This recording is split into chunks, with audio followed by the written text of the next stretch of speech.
High, আজ আমি বানাতে চলেছি তালের বড়া। সিজনে তো তালের বড়া মাস্ট খেতেই হবে, আর এই সিজনে এটা হচ্ছে আমাদের 2 নম্বর। অলরেডি একবার হয়ে গেছে, এটা সেকেন্ড বার হচ্ছে। ফার্স্ট বার মা একটু শক্ত করে ফেলেছিল, তাই আমি এবার ইউটিউবের প্রচুর ভিডিও দেখেছি, দেখে সেকেন্ড বারটা আমি বানাবো।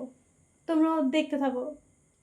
প্রথমে আমি এটা দিয়ে পুরো মিক্সড করছিলাম, তারপরে ভাবলাম যে এটা দিয়ে মিক্সড করাটাই বেটার হবে, তাই আমি দুটোই ব্যবহার করছি। নারকেল গুঁড়োটা দিলে খেতে ভালো হয়, কিন্তু নারকেল ছাড়ানো নেই, তাই ওটা বাদেই করতে হবে আর কি। আমরা বাঙালিরা এইভাবে চেপে মিক্সারে মিক্স করি, কারণ যদি এটা খুলে যায়। আমি খুন্তি দিয়ে ঠিক মতো করতে পারছি না, তাই হাতেই ব্যবহার করতে হলো আমাকে শেষমেশ। উফ, তেল গরম হতে এত কেন লেট হচ্ছে? ওগুলো দিয়েছি, কিন্তু খুব একটা ভালো শেপ আসেনি।